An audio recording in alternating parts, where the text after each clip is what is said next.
Dans ma pratique de tous les jours, je ne fais pas de consultation d'annonce de maladies rénales chroniques, sauf peut-être dans le cadre des maladies héréditaires, où les patients peuvent se poser la question de est-ce que oui ou non j'ai hérité la pathologie de mon père ou de mon cousin, ou etc.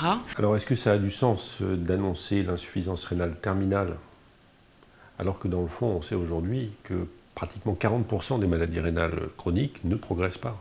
On a réussi, ce qui n'était pas le cas il y a 10 ans, aujourd'hui, pratiquement à bloquer l'évolution de l'insuffisance rénale dans un tiers, presque 40-50% des cas bientôt de maladies rénales chroniques.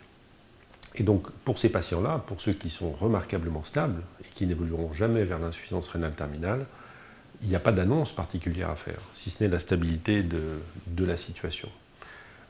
Et donc, je crois que là, il faut être extrêmement clair. Quand on établit le pronostic d'une maladie rénale chronique, il faut savoir faire la différence entre celles qui sont stables, qui demandent une surveillance, et celles qui sont progressives et pour lesquelles il faudra formaliser un projet de traitement de suppléance. Le processus d'annonce va se dérouler au cours de plusieurs consultations, hospitalisations. On va faire toute la démarche diagnostique et hormis le petit passage où on va annoncer vous avez telle ou telle maladie, si on peut le faire, il n'y a pas à proprement parler, comme en cancérologie par exemple, de consultation, d'annonce bien différenciée, quoi.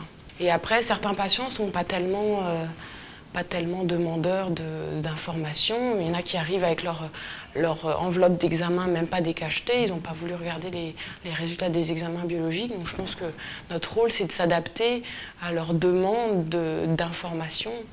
Ceux qui sont allés regarder sur Internet ont envie de savoir. Donc je pense qu'il faut effectivement leur expliquer peut-être plus en détail que ceux qui, manifestement, veulent bien être suivis, mais avoir les informations en temps